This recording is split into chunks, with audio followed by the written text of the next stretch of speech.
ഈ കേസുമായി ബന്ധപ്പെട്ട് പ്രതിയെ കസ്റ്റഡിയിലെടുത്തു. പ്രതിയായിട്ട് തെളിവെടുക്കേണ്ട സ്ഥലങ്ങളിലെല്ലാം പ്രതിയെ കൊണ്ടുപോയി. ഈ കേസുമായിട്ട് ബന്ധപ്പെട്ട ഇതുമായിട്ട് ബന്ധപ്പെട്ടുള്ള തെളിവുകളെല്ലാം നമ്മൾ ശേഖരിച്ചു കഴിഞ്ഞിട്ടുള്ളതാണ്. ഇന്ന് ഈ പ്രതിയെ വീണ്ടും കോടതിയിൽ ഹാജരാക്കും. വെഞ്ഞാറമൂട് രജിസ്റ്റർ ചെയ്തിട്ടുള്ള 2 കേസുകളിലേക്ക് കൂടി ഈ പ്രതിയെ കസ്റ്റഡിയിലെടുത്ത് ബാക്കി അന്വേഷണം നടത്തേണ്ടതായിട്ടുണ്ട്. അതിനുവേണ്ടി ഓൾറെഡി അതിൻ്റെ റിക്വസ്റ്റ് കൊടുത്തിട്ടുണ്ട്.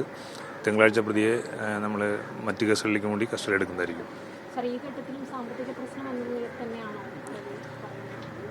സാമ്പത്തിക പ്രശ്നം ഉള്ളതായിട്ടുള്ള എല്ലാ തെളിവുകളും നമുക്ക് ലഭിച്ചിട്ടുണ്ട്.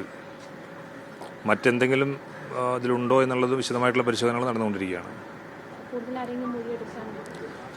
മൊഴിയെടുക്കാനുണ്ട്. അത്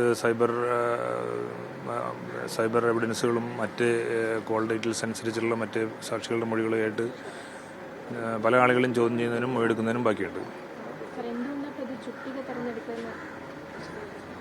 അല്ല, ആ വക കാര്യങ്ങൾ, ഇൻവെസ്റ്റിഗേഷനെ ബാധിക്കുന്ന കാര്യങ്ങൾ നമുക്കിപ്പോൾ അങ്ങനെ പരസ്യമായിട്ട് റിവീൽ ചെയ്യുന്നതിന് തടസ്സമുണ്ട്.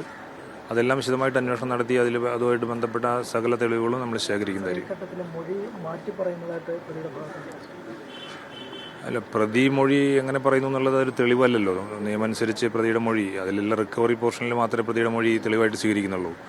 അപ്പോൾ പ്രതികൾ പറയുന്ന കാര്യങ്ങളുടെ വസ്തുതകൾ പരിശോധിച്ചുകൊണ്ടിരിക്കുകയാണ്.